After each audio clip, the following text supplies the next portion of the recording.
avant les scènes immenses, avant les refrains repris par des millions de voix, avant les polémiques, les récompenses et les gros titres. Il y a une petite fille née loin du tumulte médiatique français. Aya Nakamura, de son vrai nom Aya Kokodanyoko, voit le jour le 10 mai 1995 à Bamako, au Mali. Dans cette ville vibrante, où la musique ne se limite pas au studio mais traverse les familles, les rues, les cérémonies et les souvenirs, la petite Aya grandit avec un héritage particulier, celui d'une culture où la parole, le chant et la mémoire occupent une place centrale. Elle vient d'une famille de griots, ces passeurs d'histoires, de chants et d'émotions qui, depuis des générations, portent la mémoire collective. Ce détail n'est pas anodin. Chez Aya, la musique n'est pas seulement un métier venu plus tard. Elle est d'abord une atmosphère, une langue invisible, une manière de raconter ce que l'on ressent sans toujours l'expliquer. Sa mère, liée au chant traditionnel, transmet sans doute à ses enfants cette idée que la voix peut être plus qu'un simple son. Elle peut être une force, une identité, parfois même une protection. Très jeune, Aya quitte le Mali avec sa famille pour la France. Elle grandit à Aulnay-sous-Bois, en Seine-Saint-Denis, dans un environnement très différent de celui de Bamako, mais tout aussi formateur. Aulnay n'est pas un décor neutre dans son histoire. C'est une ville de contrastes, de bruit, de jeunesse, de quartier, où l'on apprend vite à se défendre, à observer, à ne pas se laisser définir par le regard des autres. Dans cette banlieue parisienne, Aya découvre une autre réalité, celle d'une enfant immigrée, aînée d'une fratrie nombreuse, qui doit trouver sa place entre plusieurs mondes. Être l'aîné, dans beaucoup de familles, signifie apprendre tôt la responsabilité. On observe les adultes, on protège parfois les plus jeunes, on comprend les silences de la maison avant même de savoir les nommer. Aya ne grandit pas comme une enfant destinée à être fragile. Elle développe une forme de carapace, une assurance qui sera plus tard confondue par certains avec de l'arrogance. Pourtant, derrière cette image de femme distante, il y a surtout une jeune fille qui a compris très tôt qu'il fallait tenir debout. Son enfance n'a rien du conte de fées fabriqué pour les biographies officielles. Elle est faite de déplacements, d'adaptations, d'apprentissage. À la maison, l'héritage malien reste présent.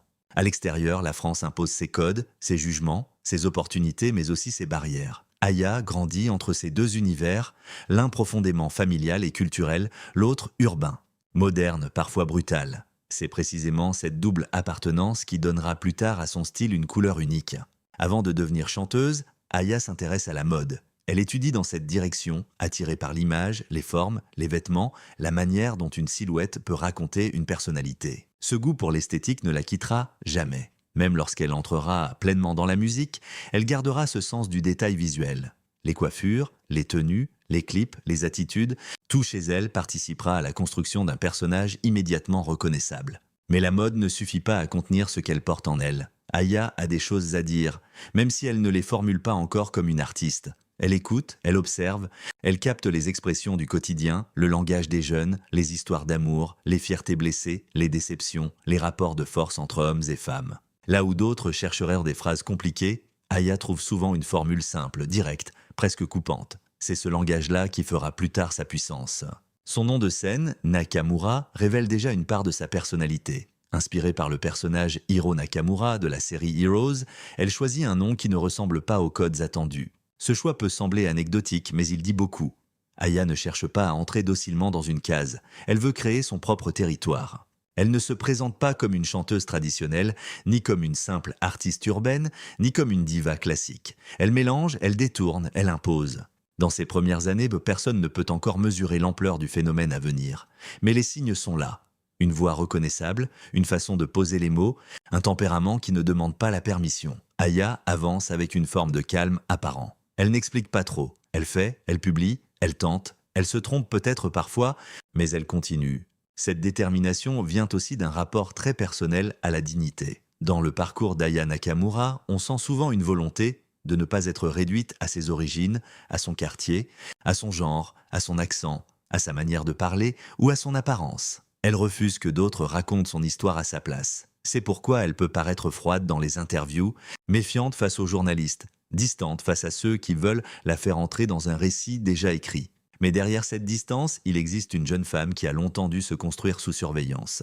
Surveillance sociale, surveillance médiatique, surveillance numérique. Dès qu'elle devient célèbre, chaque mot est commenté, chaque geste est interprété, chaque silence devient suspect. Pour comprendre Aya Nakamura, il faut donc revenir à cette première vérité. Avant d'être une star, elle est une femme qui a appris à se protéger. Son enfance entre Bamako et Aulnay-sous-Bois n'a pas seulement façonné son identité musicale, elle a forgé son rapport au monde. Aya ne chante pas comme quelqu'un qui veut plaire à tout prix. Elle chante comme quelqu'un qui sait que plaire à tout le monde est impossible. Elle avance avec ses codes, ses expressions, ses influences africaines, françaises, urbaines, féminines et populaires. C'est cette base humaine qui rend son ascension si particulière. Aya Nakamura n'est pas née dans un palais artistique déjà ouvert devant elle. Elle n'a pas hérité d'un fauteuil dans l'industrie musicale. Elle a construit sa place à partir d'un téléphone, d'Internet, d'un instinct, d'une voix et d'une certitude. Ce qu'elle avait à dire pouvait toucher bien au-delà de son quartier. Et c'est précisément là que commence la véritable histoire, celle d'une enfant de Bamako devenue l'une des artistes francophones les plus écoutées du monde, celle d'une jeune femme souvent jugée avant d'être comprise, celle d'une mère, d'une artiste, d'une figure publique qui, à chaque étape de sa vie, a dû apprendre à séparer la femme réelle du personnage fabriqué par la lumière. Lorsque le nom d'Aya Nakamura commence à circuler sur Internet, le public ne voit pas encore arriver une révolution. Au départ, il y a des titres publiés en ligne, une énergie brute,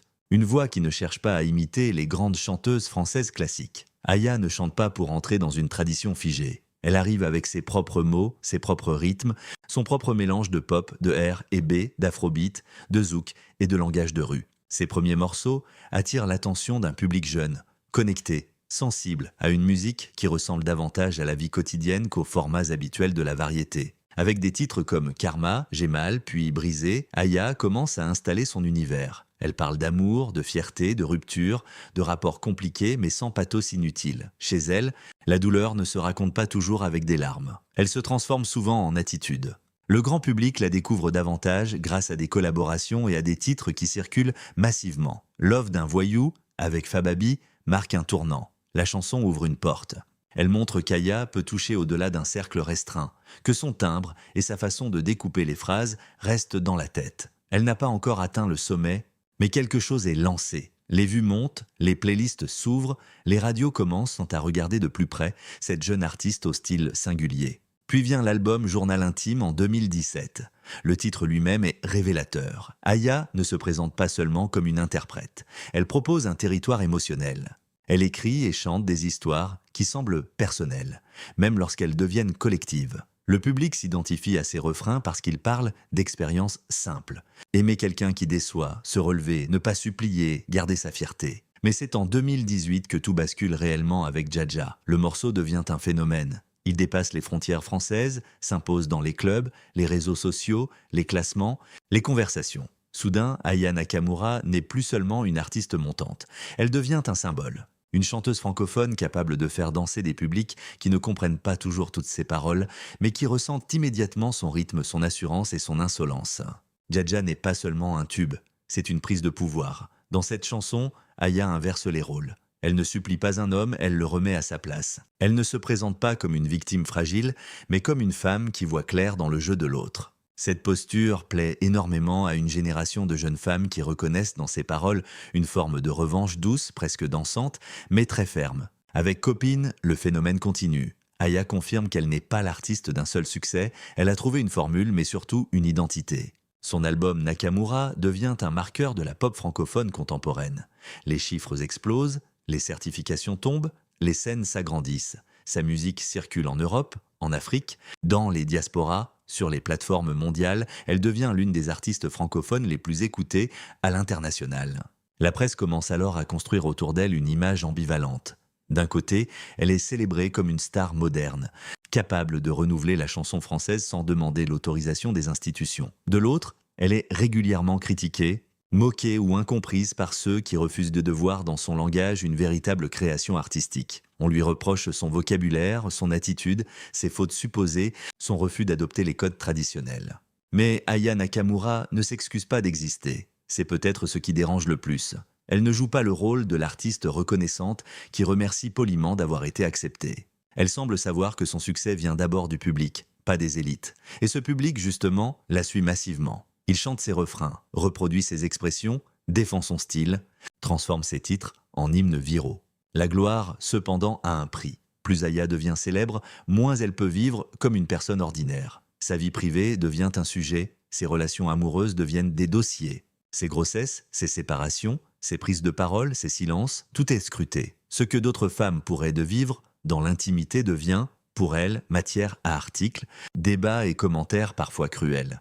La réussite impose aussi un rythme épuisant. Enregistrement, clips, promotion, concerts, interviews, voyages, contrats, attentes du public. Derrière les images glamour, il y a une discipline lourde. Une artiste de son niveau ne peut plus simplement sortir une chanson. Chaque sortie devient un événement à réussir. Chaque album est comparé au précédent. Chaque choix esthétique est analysé. Chaque absence peut être interprétée comme un déclin. Aya Nakamura doit donc porter plusieurs rôles à la fois. Artiste internationale, femme noire dans une industrie parfois violente, mère de famille, personnalité publique, cible régulière de polémiques et modèle pour beaucoup de jeunes femmes. Cette accumulation crée une pression permanente. Le public veut la voir forte, mais oublie parfois que la force n'empêche pas la fatigue. Son succès aux cérémonies, sa présence dans les classements, ses millions d'écoutes et sa reconnaissance internationale construisent une image de reine populaire. Pourtant, derrière cette couronne, il y a des blessures invisibles. Être au sommet signifie souvent ne plus avoir le droit d'être vulnérable. Si Aya répond sèchement, on la dit hautaine. Si elle se tait, on la dit froide. Si elle s'exprime, on l'accuse d'en faire trop. Si elle protège sa famille, on veut en savoir davantage. C'est dans cette contradiction que son personnage public devient fascinant. Aya Nakamura incarne à la fois la réussite spectaculaire et la solitude que cette réussite peut produire. Elle a conquis des scènes immenses, mais elle continue d'être jugée comme si elle devait justifier sa place. Elle a imposé une langue musicale nouvelle, mais certains persistent à refuser de la prendre au sérieux. Elle a prouvé sa puissance commerciale, mais doit encore défendre sa légitimité artistique. Ce paradoxe nourrit sa légende. Aya est aimée, critiquée, imitée, attaquée, célébrée. Elle ne laisse personne indifférent. Et dans l'industrie du divertissement, c'est souvent la marque des figures qui dure, celle qui provoque une réaction, qui dérange les habitudes, qui oblige le public à revoir ses critères. Au fil des années, Aya Nakamura devient donc plus qu'une chanteuse à succès. Elle devient un miroir de la France contemporaine, de ses tensions culturelles, de ses contradictions face à la diversité, de son rapport parfois compliqué aux artistes populaires. Elle devient aussi le symbole d'une génération qui ne demande plus la permission pour mélanger les langues, les styles, les origines et les influences. Mais tandis que la carrière continue d'avancer, une autre partie de son histoire intrigue de plus en plus. Sa vie sentimentale, sa maternité, son rapport à la famille. Car derrière les tubes, les scènes et les polémiques, Aya reste une femme dont le cœur, lui aussi, a connu ses élans, ses ruptures, ses secrets et ses cicatrices. Dans la vie d'Aya Nakamura, l'amour n'a jamais été un simple décor romantique. Il a souvent été un terrain exposé, commenté, parfois douloureux. Comme beaucoup d'artistes, elle chante les relations avec une lucidité presque froide, mais sa propre vie sentimentale a régulièrement attiré l'attention du public. Et lorsque la célébrité s'en mêle, une histoire d'amour ne reste jamais vraiment privée. Aya devient mère pour la première fois jeune, en 2016, avec la naissance de sa fille Aïcha. À ce moment-là, sa carrière est encore en construction. Elle n'est pas encore la star mondiale de Dja, mais elle porte déjà une double responsabilité.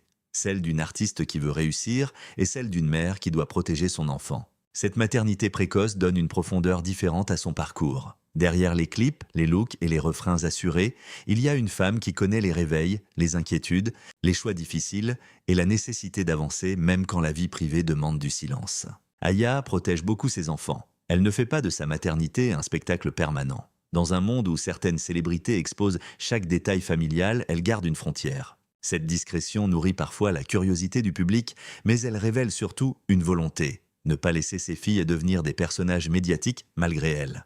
Plus tard, sa relation avec Vladimir Boudnikov, producteur et réalisateur de clips, devient l'une des plus commentées. Leur histoire semble d'abord s'inscrire dans un univers commun, celui de la musique, de l'image et de la création. Ils se connaissent professionnellement, partagent un environnement artistique, apparaissent comme un couple capable de se comprendre dans le rythme particulier de la célébrité. Pour une partie du public, cette relation donne l'image d'un duo moderne. Une artiste puissante et un homme de l'ombre habitué aux coulisses. En janvier 2022, Aya annonce la naissance de sa deuxième fille, Ava. La nouvelle surprend beaucoup de fans car elle avait gardé une grande partie de sa grossesse loin du bruit médiatique. Cette annonce confirme une chose, même sous les projecteurs, Aya sait préserver ses secrets. Elle peut être omniprésente dans la musique et presque invisible lorsqu'il s'agit de son intimité. Mais la suite montre que les histoires d'amour, même lorsqu'elles commencent sous de beaux auspices, peuvent se fissurer. La séparation avec Vladimir Boudnikov devient publique, Et le couple se retrouve ensuite associé à une affaire judiciaire de violence réciproque. Sans transformer cette période en feuilleton sensationnaliste,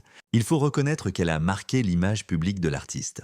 Beaucoup de fans ont été troublés. Certains ont pris parti, d'autres ont préféré attendre, mais tous ont compris que derrière l'image glamour se jouait une réalité beaucoup plus complexe. C'est ici que la narration médiatique autour d'Aya Nakamura devient délicate. Une femme célèbre n'a pas le droit à la même intimité qu'une femme ordinaire. Lorsqu'elle aime, on veut savoir qui. Lorsqu'elle se sépare, on cherche pourquoi. Lorsqu'elle devient mère, on demande des photos, des prénoms, des détails. Lorsqu'elle garde le silence, certains y voient une stratégie. Pourtant, ce silence peut aussi être une forme de protection.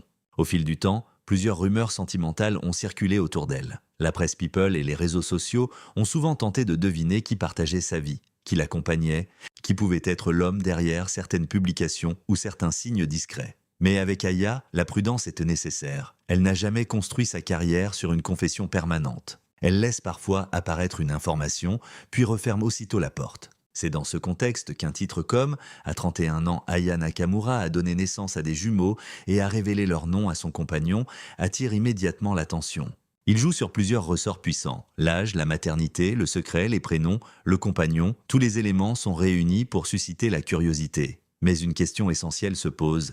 Que sait-on vraiment ? À ce jour, les informations publiques sérieuses évoquent surtout ces deux filles, Aïcha et Ava. L'idée d'une naissance de jumeaux relève davantage d'une rumeur, d'une projection médiatique ou d'un récit spéculatif que d'un fait confirmé. Et c'est précisément là que le rôle d'un récit responsable devient important. Il ne s'agit pas de nier la force émotionnelle du titre, mais de distinguer ce qui est établi de ce qui est imaginé. Dans une version romancée, on pourrait imaginer Aya Nakamura à 31 ans, loin du tumulte des scènes, vivant une nouvelle maternité comme une renaissance intime. On pourrait la décrire dans une chambre calme, tenant deux nouveau-nés dans ses bras, murmurant leurs prénoms à l'homme qui partage sa vie. Ce serait une scène puissante, presque cinématographique. La star qui a fait danser des millions de personnes redevenant simplement une mère, fragile et forte à la fois. Mais dans la réalité publique, cette scène n'a pas été confirmée. Ce qui est vrai en revanche, c'est que la maternité occupe une place importante dans son existence. Aya n'est pas seulement une chanteuse qui collectionne les records. Elle est aussi une mère qui tente de construire un équilibre entre une carrière exigeante et une vie familiale qu'elle refuse de livrer entièrement à la curiosité collective. Les fissures de sa vie privée ne doivent donc pas être racontées comme des scandales destinés à la détruire, mais comme des éléments d'une trajectoire humaine. Elle a connu l'amour, la maternité, les séparations, les tensions, les regards extérieurs. Elle a dû apprendre à continuer malgré les commentaires. Elle a dû montrer de la force, même lorsque certains épisodes auraient pu la fragiliser. Ce qui frappe chez Aya Nakamura, c'est cette capacité à revenir toujours à elle-même. Même lorsque sa vie sentimentale fait parler, même lorsque les réseaux s'enflamment, elle finit par reprendre le contrôle par la musique, par le silence ou par une apparition maîtrisée. Elle ne donne jamais tout, elle choisit ce qu'elle laisse voir. Et c'est peut-être là que réside la vérité la plus intéressante derrière les rumeurs de maternité et de compagnons. Aya Nakamura n'appartient pas au public. Sa voix, ses chansons, son image peuvent circuler partout, mais sa vie de femme et de mère reste un territoire qu'elle défend. Dans une époque où l'on exige des célébrités une transparence totale, elle rappelle qu'un secret n'est pas toujours un mensonge. Parfois, c'est simplement une limite. Alors, que faut-il retenir de ce titre qui affirme qu'à 31 ans, Aya Nakamura aurait donné naissance à des jumeaux et révélé leur nom à son compagnon ? La première réponse doit être claire. Aucune information publique fiable ne permet de confirmer une telle naissance. Dans les faits connus, Aya Nakamura est mère de deux filles, Aïcha et Ava.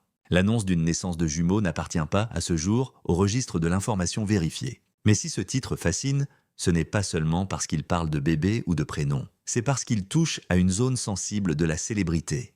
La frontière entre la femme publique et la femme privée. Aya Nakamura est une star qui attire la curiosité, parfois l'admiration, parfois la critique. Chaque élément de sa vie intime peut devenir un sujet de débat. Une grossesse supposée, un compagnon aperçu, un silence prolongé, une photo énigmatique, tout peut être transformé en récit.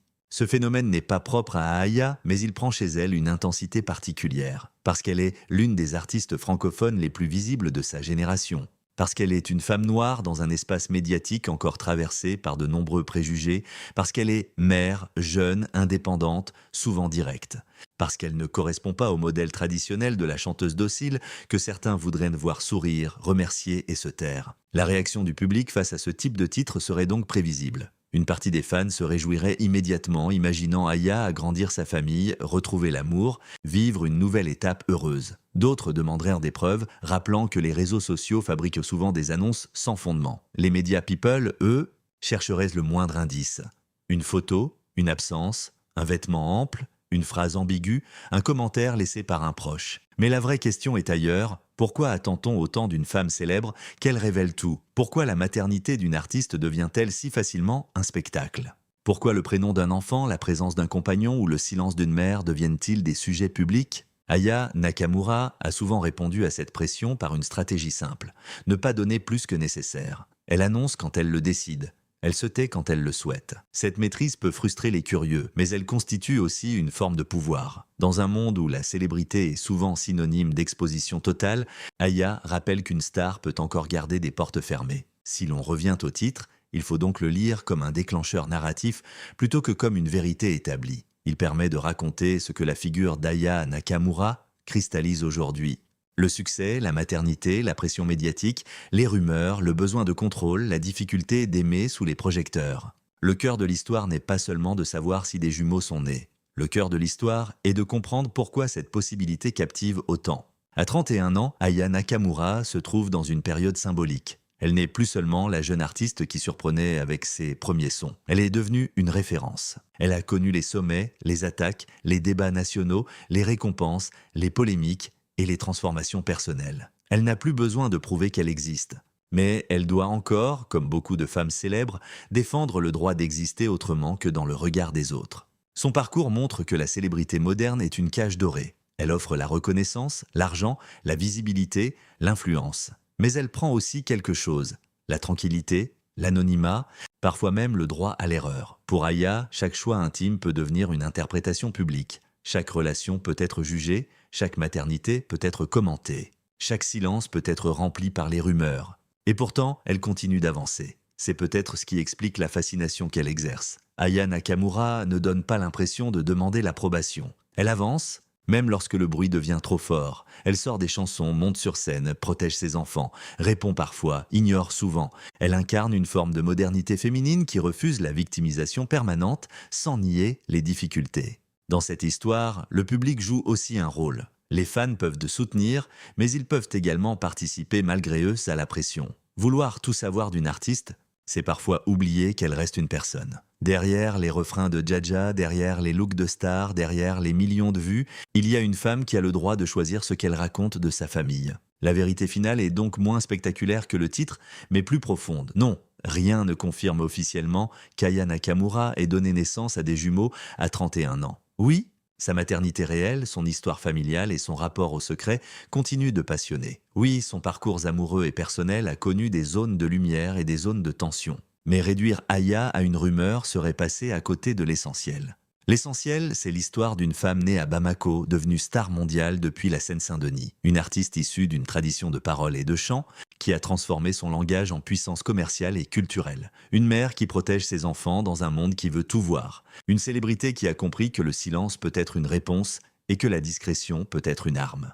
Le dernier écho de cette histoire n'est donc pas celui d'un scoop confirmé. C'est celui d'une question plus large. Jusqu'où le public a-t-il le droit d'entrer dans la vie d'une femme qu'il admire ? Aya Nakamura, par son parcours, semble répondre sans long discours. On peut aimer ses chansons, suivre sa carrière, commenter ses performances, mais sa vie intime ne sera jamais entièrement livrée. Et c'est peut-être cette part inaccessible qui rend son personnage si puissant. Plus on tente de la réduire à une rumeur, plus elle rappelle qu'elle est plus grande que les titres fabriqués autour d'elle. Aya Nakamura n'est pas seulement une star que l'on raconte. Elle est une femme qui choisit encore ce qu'elle accepte de laisser au monde.